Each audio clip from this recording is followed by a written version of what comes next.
Hey, Crystal Club. I am having to go live from my phone because Facebook changed things up. So let me know if I can be seen and I can be heard. I just want to make sure that before I talk for 15 minutes, I am able to be seen. Hopefully I see that one person's on. Just let me know if you can see me. Alicia. Welcome. I'm getting the last few things situated here because I had to rearrange a little bit. Stacy's here. Stacy, can you see me and hear me? Hey. Hope you're doing well. If you are new here, oh wow, thank you. I was thinking my daughter says that my hair is getting bigger and bigger as quarantine or sequestering or whatever you want to call it goes on. So thank you. I appreciate that. Perfect. So I'm Audrey, functional and integrative nurse nutritionist, energy medicine practitioner, and certified crystal healer with Gemstone Well. Most of us know each other, right? I'm excited to be hanging out with y'all today. Thank you for having some grace with moving the dates around this month. So we'll be this Thursday and then again on not next Thursday, but the one after that. Today we're talking about crystals for mood boosting. Because no matter how resilient we are with our families at home all the time, you might be feeling a little crazy right now. So we're going to be talking boosting the mood in your home. We're going to be talking quick shifts for your person, gradual strategies, things you can do on the body. And I'd be remiss if I left out some strategies that didn't include crystals. So I'll show you some of those and how to amp those up with crystals. And we'll talk about the reason why a lot of these things work, which will be very cool. Okay. Hi, Maria. So I have to lean in, so I apologize. Hi, Carolyn. So whether you're joining us live or on the replay, new or one of our founding members, please just say hello. And you can even let me know where you're joining from, although some of you guys have been doing this for a minute, so I know where some of y'all are joining from. I hope everyone's having a beautiful Thursday today. Hi, Carolyn. Thanks for saying hello. And I also, question of the day, right? What crystal do you think of when you think I need to get myself out of a funk? Or maybe it's not a crystal you think of. Maybe it's something else. I'd love you to let me know in the comments. And while we're chit-chatting and waiting on everyone to join. Oh wow, Alicia, Orange County, California, the OC. It's beautiful there, at least the parts that I've seen. So awesome, welcome. Stacy reaches for Labrador, right? That's a good one. And it's not in my presentation today, but that's a good one. And while we're chit-chatting, I'll do a little housekeeping. If you have questions, you guys know, post them in the comments. If I see them, I'll answer them right away. If you're watching on the replay or watching on a platform other than Facebook, because we do send this replay out to those of our Crystal Club members that aren't on Facebook, feel free to send a question. You can send that to support, and our awesome team at Gemstone Well will get that back to me, and I can answer your question for you. Also, there can be a delay between me and you, so if I don't answer you right away, it could be that. If for some reason we run out of time, I'll come back and type the answers. And then, of course, if you have any questions outside of these videos, you guys can always post them. I love to see pictures of your crystals or how you're using them in your home and all that good stuff. So, use the group. It's a club, it's a community, and we all need as much community as we can get right now. So as you guys know that have been through this with me before, sometimes Facebook gets tired of me talking and just kicks me right off. If that happens, I'll always come right back and finish. You might have to refresh the feed in the group in order to get it. If you're seeing it on the replay, then they'll put all the videos back together for you. Hey Jane, how are you? So let's see. I also want to know how you guys are doing overall. Are things opening up near you? Are you feeling well? Are you able to get outside? Hey, Tony. It's really, really critical to take a look and acknowledge what you were feeling, especially during these times. And so, what kind of sparked the inspiration for talking about crystals and mood is because I'm getting a lot of questions on my other social media outlets. I'm in a funk. What can I do about it, right? And so, or some version of that. And so we're going to get out of a funk today, or at least we're going to add tools or start adding tools to our toolbox so that we have somewhere to go when we start noticing that our feelings and our emotions, our energy, if you will, is drifting in that direction of negativity. So how we can boost it back. And I can say, if you're kind of new to this, if you're new to using crystals as a modality, or new to the energetic aspect of things, sometimes it takes a while. You know, you'll notice your energy is in a funk, and then you'll be, you know, days later, you'll be like, dang, you know, man, my energy was in a funk. Oh, you know what I should have done? And so it's kind of a progression, right? So like the first thing is noticing that, you know, like, hey, I've been in a funk, right? That takes a level of awareness that we know not everyone has. And so that awareness is kind of the first part of the battle. Then the second part of the battle is getting your toolbox, right? Having tools at your fingertips, tools in your head that you know you can use when you're in a funk to sort of flip that script around, right? Because life's too short to remain in a funk. And then the next phase of that is, unfortunately, it's kind of like where you know you can ride a bike, but you might not remember that the bike can get you from point A to point B, right?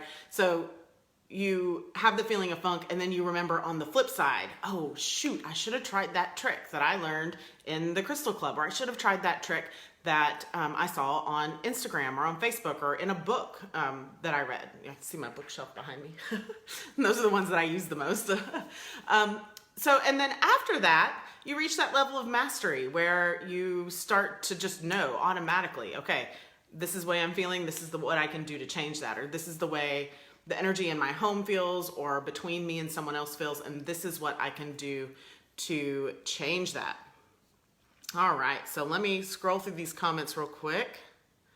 I'm in New York, and I think Maria says she's in New York, and she's going to be one of the last ones to open up. Probably so. You guys got hit really, really hard in New York. Here in the Dallas Metroplex, we're not really open. The governor of Texas has ordered everyone to open, but then kind of left it up to the business's discretion. So we are open, but not open. But if you go outside of the metro area to the more rural areas, then it's business. It's like nothing ever happened. My daughter, we traveled to my parents' house, which is in rural East Texas, and we stopped at a gas station to get some gas, go potty, which I wasn't sure that the bathrooms would be open. So I was like, get ready, girls. We might be, you know, like roughing it on the way. And it's about a 4-hour drive.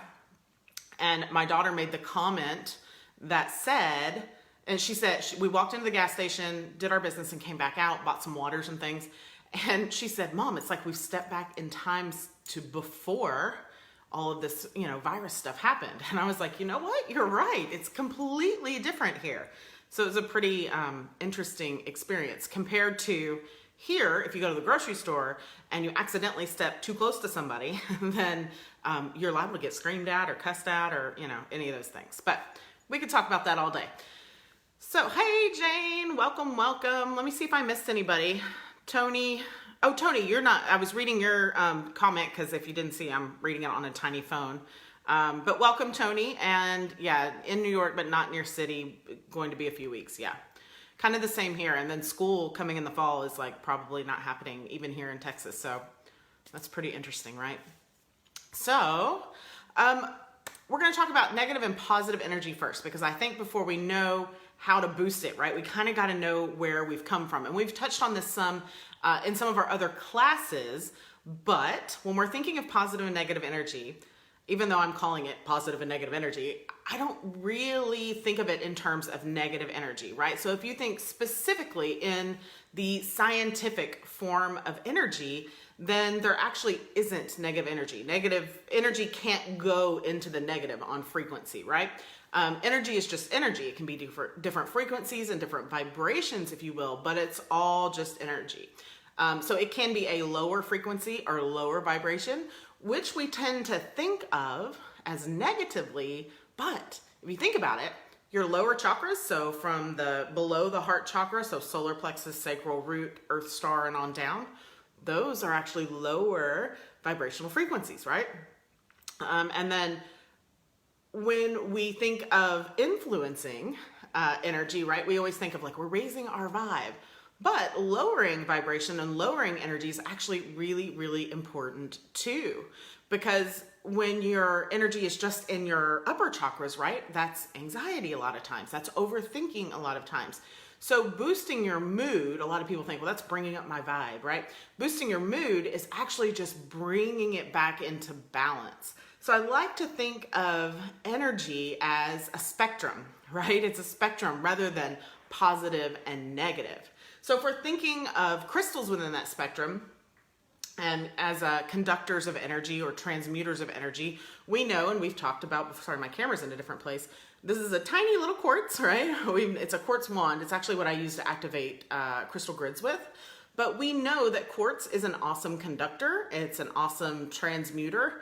That's why it's used in cars and watches and cell phones like Teslas, or not cell phone. Teslas aren't cell phones. Teslas are cars. But you understand where I'm going with that. The car is the Tesla, right? And we know that quartz takes messy vibrational frequencies, and then on the other side, through their perfect atomic, as an atom structure, they transmute that to a perfect and often higher, quartz is a higher frequency stone, but they often amplify that energy as well. And there's a neat little experiment you can do, and I don't have 2 quartz with me, but you can take 2 quartz into a closet. Actually, I'll use this Lemurian quartz. You can take 2 quartz crystals into a dark, pitch black closet and click them together, and you can make them spark and see how it transmutes energy. You do have to have pretty good size ones to do that. So crystals, of course, can transmute that energy. Sound can do that too. Essential oils can do that too through the limbic system. Plant medicine can do that. Things like sage smudging can do that, as I just made ashes everywhere, but sage smudging can do that as well. And so that is moving energy often in what we think of as in a positive direction. Things that move energy to lower the vibration, or what is commonly thought of as a negative energy or reducing the vibration, are things like EMF, certain foods, plastics, certain chemical exposures. Other people can change our energetic perspective, animals, right? But so can doing what? Grounding, like I said. So when your energy is high, when you feel like you need to ground, that is technically lowering your vibration, right? Technically, scientifically, if you look at it like that. I've been talking a lot today, so I'm going to take a sip. So again, we think of energy super high. If it's too high, and that's anxiety, right? If it's super low, that's depression. Neither of those places are places we want to be. So we want to be balanced on that equilibrium. So all of this to say, again, boosting the mood, changing the energy, how that energy itself is positioned on a spectrum is it's better to think of it, or it's more holistic to think of it in terms of balancing that energy when you're thinking of boosting that mood. So, big picture here. When our mood changes, we might label it as positive or negative, but we're going to try, for the purposes of this discussion, to think of it as that spectrum, not inherently good or bad, but just on the spectrum. So if you were to take the spectrum of lower energy here and higher energy here and turn it so that it matches our human suit, I got to get small to get in the frame here, so it matches our human suit, right? Then the lower energy is the lower chakras, and the higher energy is the upper chakras. Now stay with me. I'm going to explain this, and it might get a little scientific, but I think at the end you'll understand where I'm going. So we do this, and we turn the energy up and down, right? So the higher energy is in the higher chakras. The lower energy is in the lower chakras. Well, what is in the middle? Can you guys tell me in the comments what is in the middle? From high to low, if you think of the 7 chakras.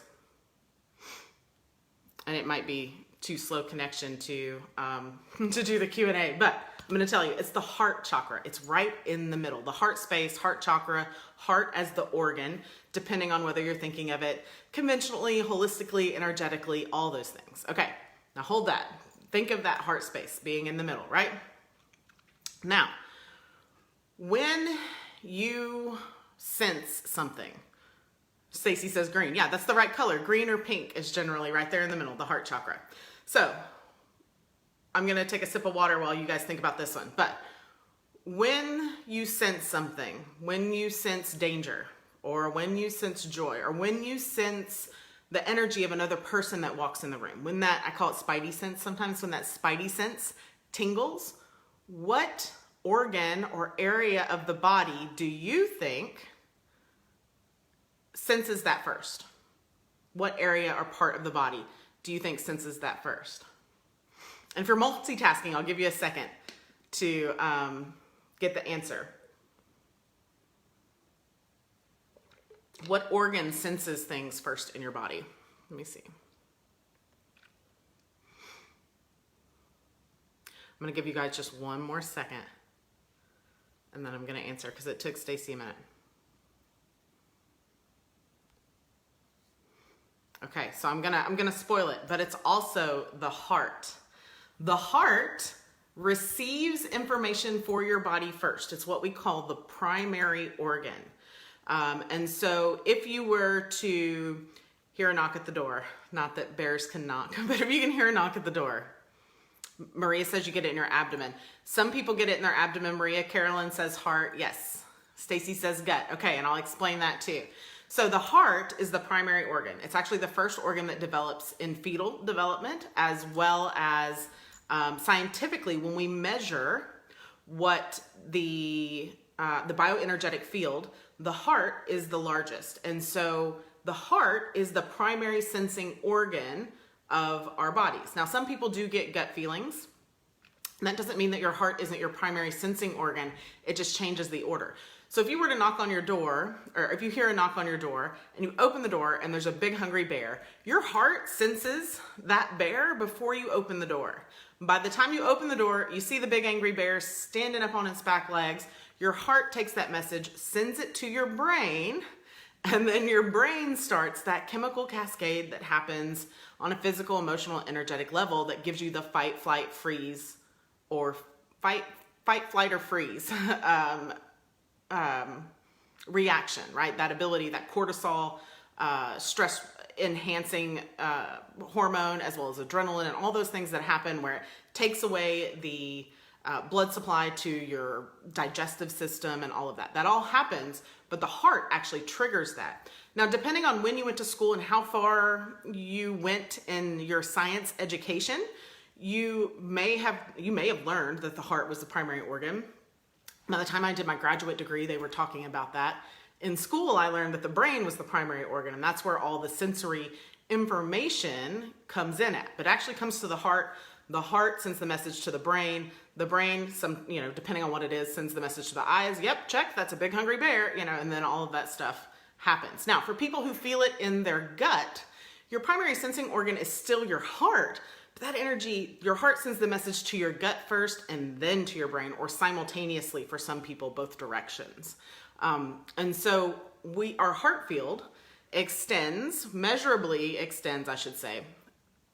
Of course, there are theories that we're all connected, we're all one, all of that. And that I don't mean to take away from that at all. I just mean what we can prove evidentially, without getting too far into like the quantum physics of everything, is that our heart field extends about 12 feet ahead of us. So I'm in a room right now that is I built the house, I should know. I believe it is 12 feet this way and 15 feet this way. So technically my heart field extends through the wall in front of me and probably through the wall behind me into the garage, but through the wall in front of me into the entry hall and all those things. And so into my energy field at a sensory level at some point, everything that's going on in that area is having some sort of effect for, to bring that energy up or down on my human suit, on my energy field, on my mood, which is what we're focusing on today. So your heart field senses the bear, right? Your bear sends the message to the brain. The brain kicks off the fight, flight, or freeze mechanism through the amygdala, right? Sometimes that's called the alarm center of the brain. It houses the hypothalamus, which you might have heard of. So now take what I just told you about the heart chakra, the heart center, right, being the middle point of balance for your energetic field, for your emotions and all those things, and overlay that in your mind with the heart being the sensing organ. So all of that is to say, because I want to give you some background on why, because if you're like me, like I'm like, okay, great, that sounds perfect, but why does that work that way? So that's what I'm trying to give you that information on why. But when we're working on boosting our mood, the first thing to put in that toolbox is heart chakra stuff, whether it be stones, whether it be tapping techniques, whether it be meditations or breathing, any of that stuff. The first place to go is your heart chakra.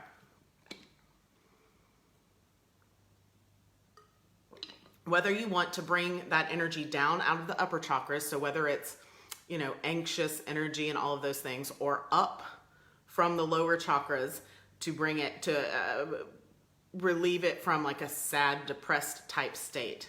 All of that starts with bringing the focus to the heart chakra. Now, you can choose stones for other areas. So if you know that it's a throat chakra issue, then you can choose stones for that area. For example, when I speak, if you guys have ever noticed, or if I'm on a camera where you can see, I almost always have Larimar pendant or a turquoise pendant for my throat chakra, because I know that when I talk for long periods of time, when I talk to multiple classes in a day, or talk to patients during, the morning like I did this morning, or yell at my children, not like in a mean way, but hey, come on, let's go, let's get in the car.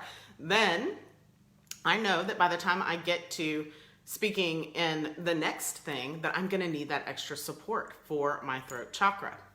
And so you can choose stones based on stuff that you already know is happening. So sometimes if I am super anxious, I'll choose hematite. Or if I have a client that's super anxious, I'll choose a lodestone, something to bring that energy down.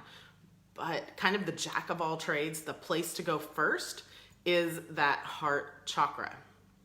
And so as we've talked about, crystals on all levels, right? They always transmute and conduct energy. And so we're going to talk about those that are focused herbally, essential oil wise, technique wise, and crystal wise on that heart chakra.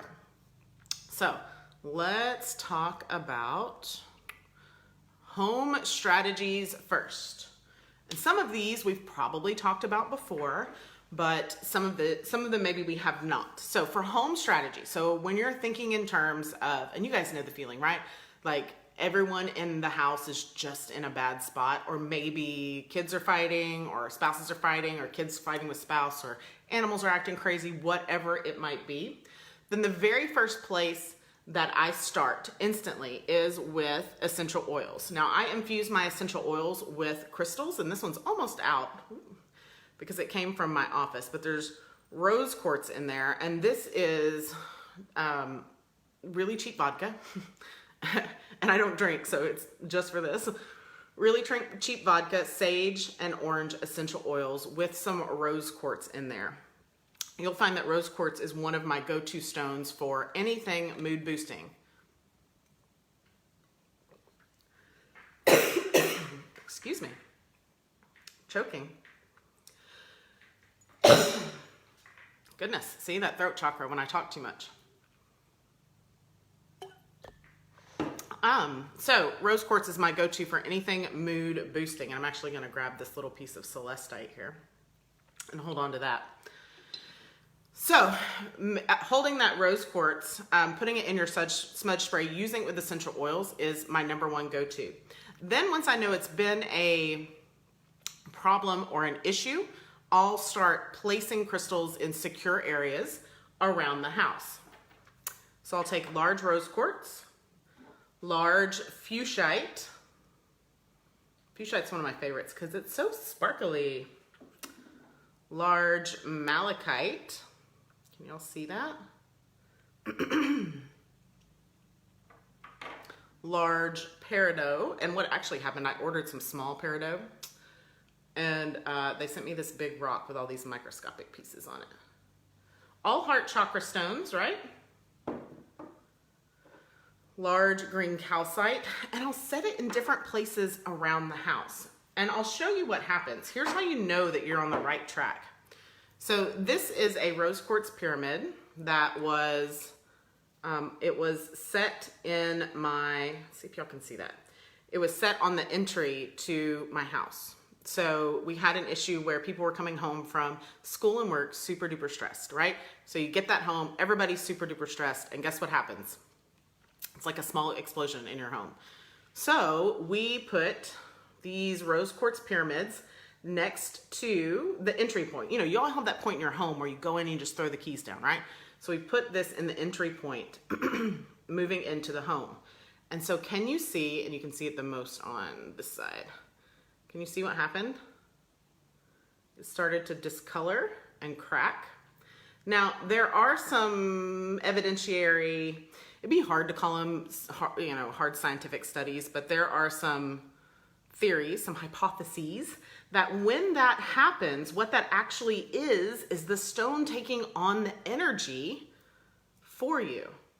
And so once they started to get discolored like that, I replaced them, but I hung on to this one because it's a really good demonstration piece. So hopefully you guys can see that. So that is one solution. Another thing you can do instead of rose quartz is put selenite. I have a lot of people that put selenite around their door frames for that. Sage smudging. If you don't have any respiratory issues and you can sage smudge, this is my favorite sage smudge and I use it. First I said it was too pretty to use and then I use it. Set yourself a reminder in your calendar to sage smudge every day of the week. Well, not every day of the week, every week, whether you feel like you need to smudge or not. And I just light it and I have one of these little ashes. I have one, you can tell I use it, right? I have one of these little bowls and I go around the house and I do every room, including the refrigerator and pantry. I open the fridge and smudge it. And I do that every single Monday morning at 7 a.m. My alarm goes off. I've been up for hours at that point, but my alarm goes off and I sage smudge the house as a reminder. Now, this bundle is actually sage. So sage is green, sage is cleansing energy, but look what it has on the front. It's got little roses on the front and the whole thing had roses over it. So there have been roses that have burned. And the rose energy is heart chakra energy. And so theoretically what I'm doing is clearing out the negative with the sage, right? And then amping up the heart chakra energy, bringing it back into balance with the rose petals. Another favorite of mine for this is rosemary. I'll go pick rosemary off of my rosemary bushes out front, and then I'll make a sage smudge stick, and they're actually, all the ones I haven't used are still drying. And then I'll put dandelions on the front instead of roses. Similar process, right? The rosemary gets rid of the negative, even though I don't like that word, but gets rid of the energy that you don't want anymore. And then the yellow is actually empowering for the solar plexus chakra. So it just depends on what kind of, maybe sometimes I'll use juniper too. Juniper is a really good one to use as well for smudging purposes. A lot of times people can't smudge. That's where something like this spray comes in handy. You can also use essential oils, sage essential oils plus orange. Super inexpensive, super easy to do, super easy to just put in your diffusers. And there are times where I have an overseas client or patient first thing in the morning, and I'll just have to load the diffusers up on a Monday morning instead of doing the sage smudge. Another thing you can do is carry a crystal from room to room and use it like a sage smudging stick. For that, I like to use a stick like this. This is rose quartz. And so that might be something to do in a hotel room, although I travel with my sage smudge spray. But that might be something to do in a hotel room or in a guest's house, you know, if you're a guest in somebody's house and you can't light up a sage bundle, right? So, and anytime you're using an essential oil or even a sage smudge, know that they have additional healing properties as well. So scientifically proven that sage smoke helps to get, I'll call them, I won't call them, I'll slide short of calling them bacteria, but it helps to clear the air of microbial cells, right? Same with essential oils. And then essential oils also helps to improve your mood by working on the limbic system, which helps to balance the parasympathetic and sympathetic nervous system. But sometimes it's not everyone else, right? Sometimes we're aware that it's just us causing the problem. Like there are times where I know that I'm in a bad mood and I'm being, we call it in my house, snappy pants. I'm being a snappy pants with everyone, right? So there are a few different strategies for you to do here. One of which is, of course, Gem Elixir. I'm still working with my carnelian and green aventurine for immune health. Green aventurine is also a heart chakra stone. Rose quartz can go right in here. There's even a pack from Gemstone Well that you can get that has the rose quartz in it. That is a beautiful, beautiful Gem Elixir. And before I get all choked up again, I'll have a sip. That is a beautiful Gem Elixir for boosting your mood. Labradorite, as Stacy mentioned, also a really great stone. If you have labradorite chips or tumbles, you can put them in that secondary container. Labradorite is not one that is safe for you to put directly in your water. Another strategy I want to talk to you about is tapping. And you guys can let me know if you are familiar with tapping at all. Tapping, it's been around a long time and it has its roots in traditional Chinese medicine, but Harvard Medical School has recently done some studies on it, and they have shown that when you manipulate the body's energy points by tapping, right, then you are significantly affecting that amygdala that we talked about, that alarm center in the center of your brain. It significantly reduces the alarm, which is a good thing. So that alarm causes, I use the example of a bear, but that alarm causes that same hormone cascade, that same chemical cascade that can happen if, you know, like somebody's smacking their food, right? That's one of my triggers, and I hate it when people make noise when they eat. But that can trigger that same stress response. So if you routinely tap on your meridians, and there's different methods to doing this, but if you routinely tap on your meridians, you're lowering that response so that your amygdala is only sending that distress signal when there is actually something to be distressed about. Now, this has so many benefits throughout your entire body, including those adrenal glands that you may, you know, they go in and out of popularity as to what they're talking about, but they're actually really, really important in giving you the energy that you need to sustain yourself throughout the day, particularly if you have an energy slump mid-afternoon. That's usually a sign that your adrenals need some help. So how do you do this tapping stuff, right? First question. Second question, how do you make it better? The reason why I could go through and give you just crystal tapping information, which works beautifully, but sometimes even crazy crystal ladies like me, sometimes I don't have something to use that with. So what I want you to know is that using a crystal certainly helps to enhance the work that you're doing, but it's not necessary in order to use this technique. So I don't want you to ever be in a stressful situation and you're like, man, I could do that, but I don't have a crystal, you know? I want you to think, wow, I could do that. If I have a crystal, great, but if not, that's okay too. So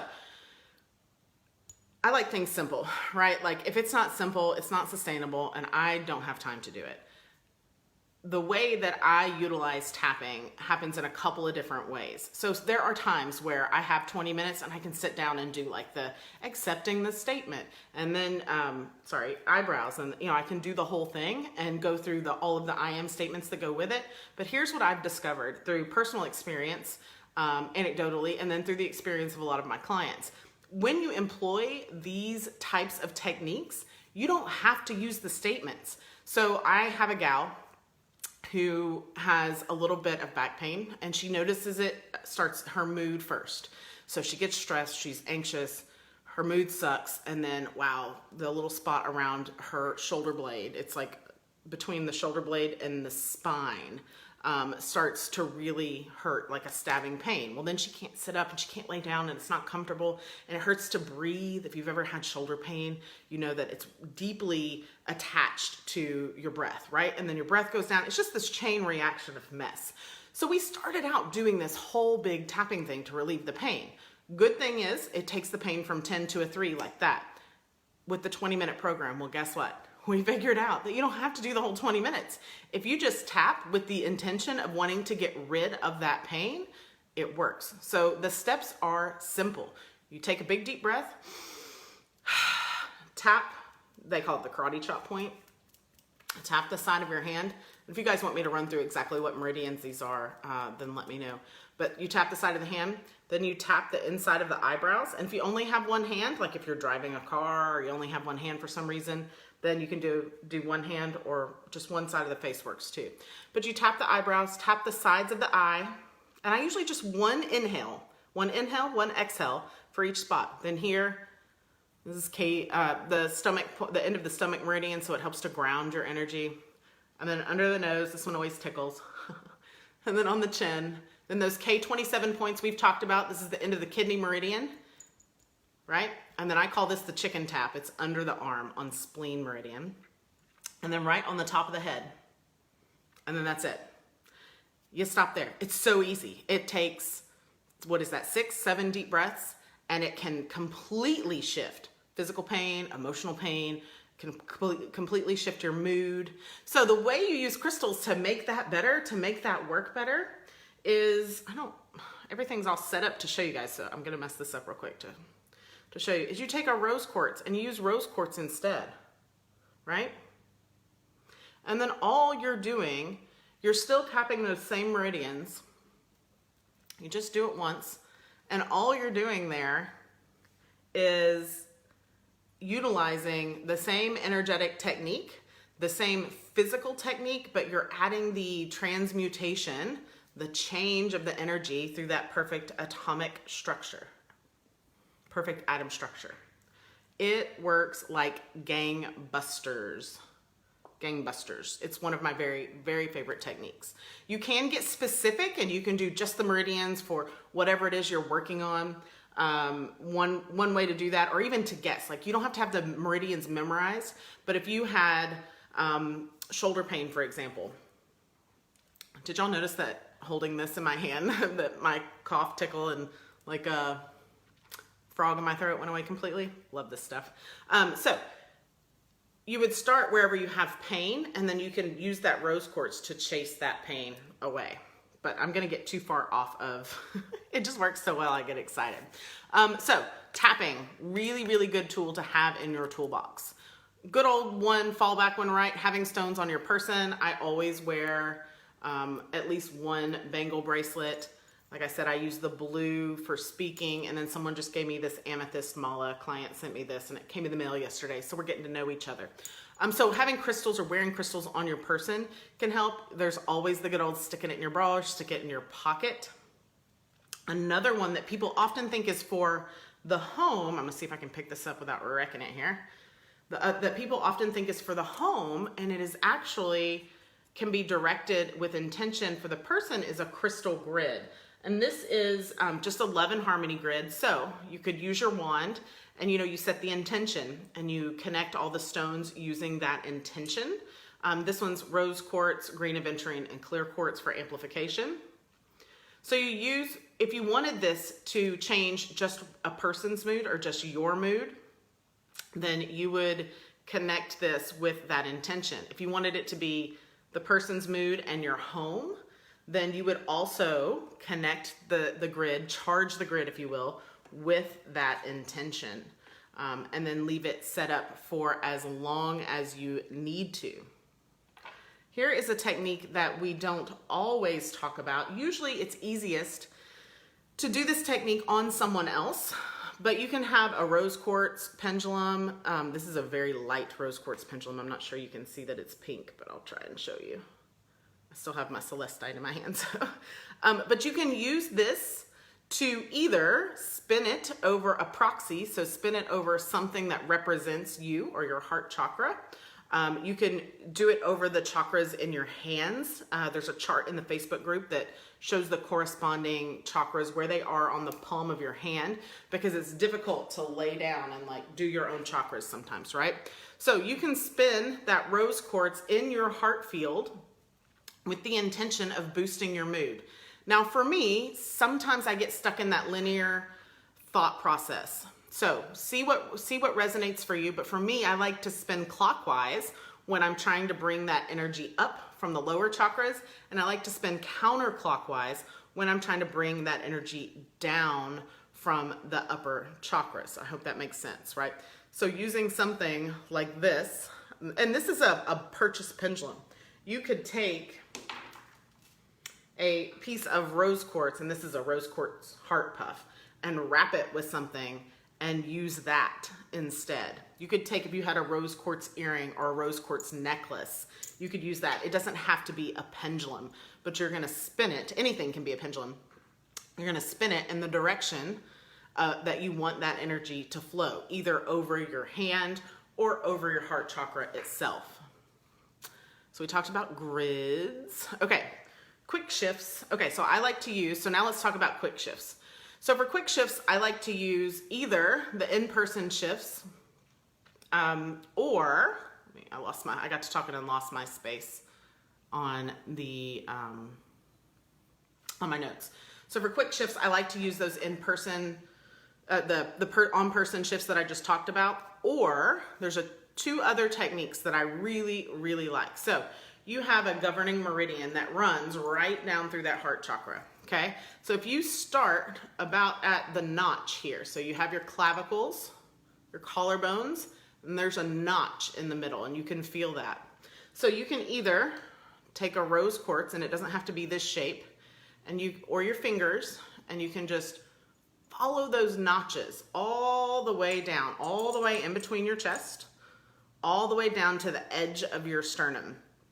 So this is a really good technique if you are around other people and you just massage that. If you start to feel your mood going in the wrong direction, if you feel that, feel it shifting on the spectrum of either like, oh, I'm all in my head, I can't even keep up with the conversation because all I'm doing is thinking about the things that are going on in my head. Or for me, often it's the other way. Like maybe I'm getting bad news and I don't want to necessarily show the depth or gravity of the bad news to maybe my kids who are an audience, maybe it's a client who comes in, and sometimes empathetically, you feel what they're feeling and it can be difficult. So you just start to massage that. If you're bringing the energy down, start at the notch and go down.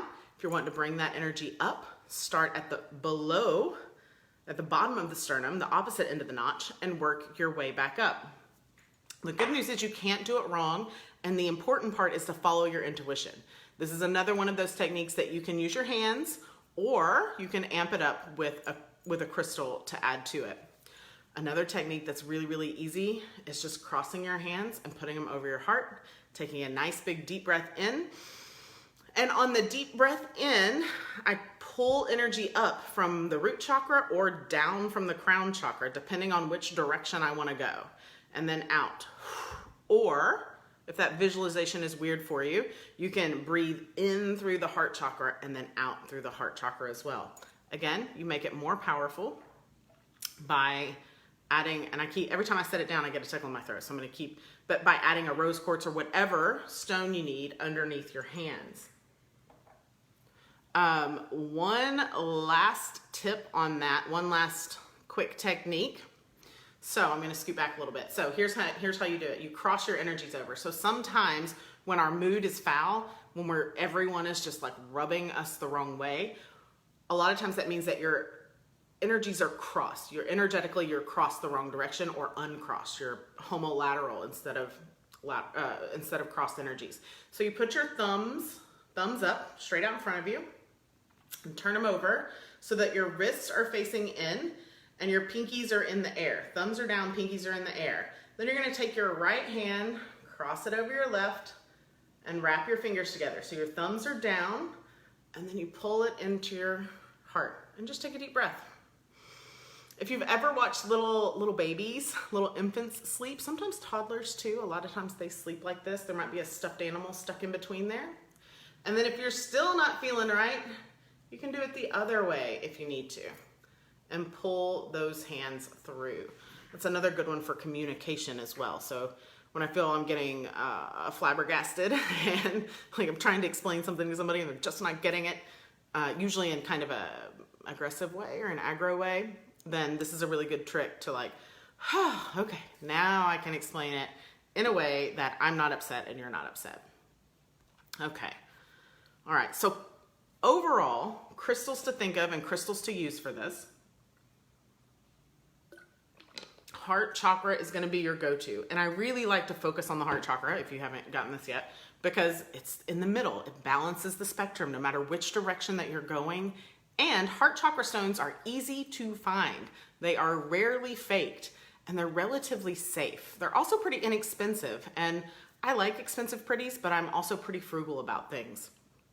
So, rose quartz. I've harped on that one a lot. Rose quartz, right? That's an important one. Malachite and fuchsite. These are often, so they're green, but a lot of times they're not thought of as heart chakra stones. And I'll admit, a lot of times these are my go-to for anti-inflammatory.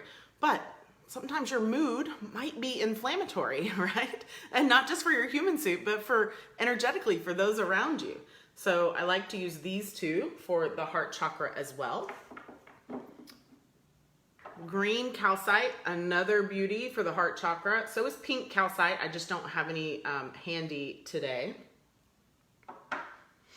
One that is not commonly thought of is fluorite.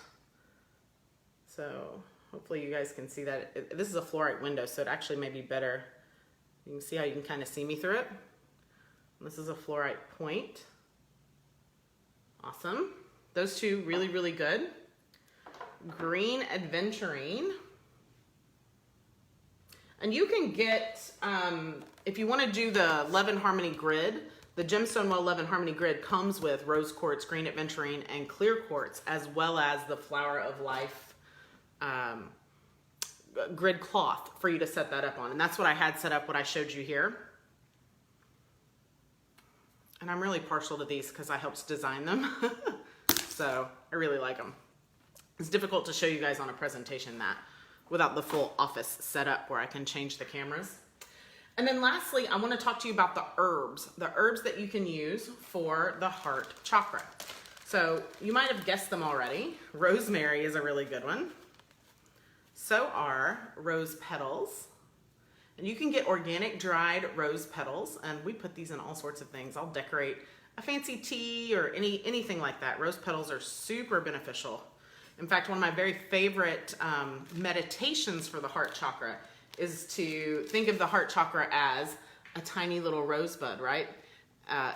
Like this, like a tight little rosebud. And then as you inhale, that rosebud expands and opens, and that rose grows and grows and grows and fills your body and the room and your house and the city and all of those things. So that's a good heart chakra visualization. Two others that aren't often thought about, thyme.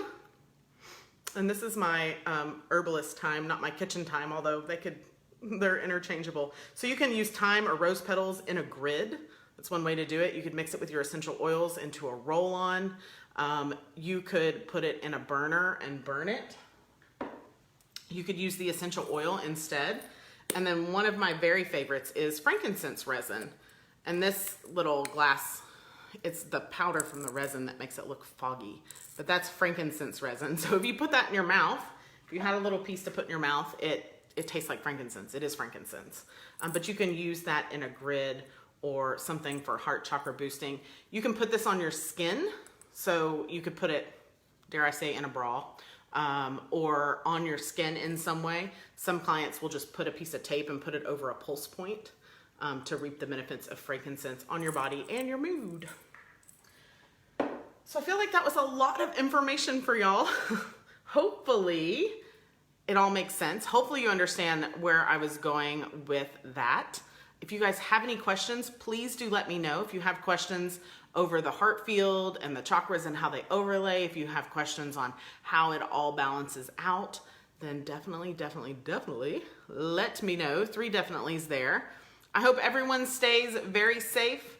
Everyone, keeps their head up, keeps your mood boosted. If you have questions on ailments or issues or energetic questions, put them in the Facebook group and I'll answer them. As well as if you have ideas for the next topic. I have one I'm thinking of, but if you guys have one first, then I want to make sure that I'm answering the questions that you want. And maybe it's just a deep dive on a specific crystal or a deep dive on a specific body point or mood or something like that. So let me know. I don't have any homework for y'all this week, although I know some of you didn't complete or weren't able to complete the choosing a stone and sticking with it for 3 days and then letting us know what came up for you. So if you haven't done that yet, I encourage you to do that. I did get approval for us to do a stone or a book club. So I'll be posting an assignment about that in the coming few days. This is Thursday, so it'll probably be early next week. I'll post our first assignment kind of challenge, if you will, for book club or crystal. So thank you guys so much for hanging in here with me and hanging out. I hope you have an amazing rest of your Thursday and a beautiful May weekend ahead. Be well.